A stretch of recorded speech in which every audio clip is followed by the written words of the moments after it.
মাঝে মাঝে আমার মনে হয় আমার মায়ের আগে যাতে আমি চলে যাই।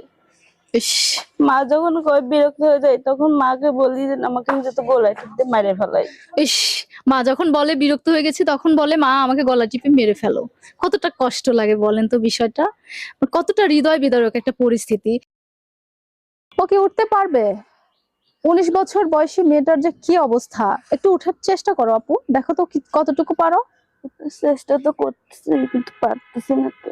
আচ্ছা, ইস, উঠতেই হবে তোমাকে। হ্যাঁ উঠো, উঠতেই হবে, চেষ্টা করো। পারছি না তো। আন্টি ওকে তুলে দেন তো। দেখেন প্রতিনিয়ত ওর মা ওকে এইভাবেই দেখভাল করে, দেখেন বিবাহ উপযুক্ত মেয়েটাকে এইভাবেই টানাটানি করে প্রতিদিন।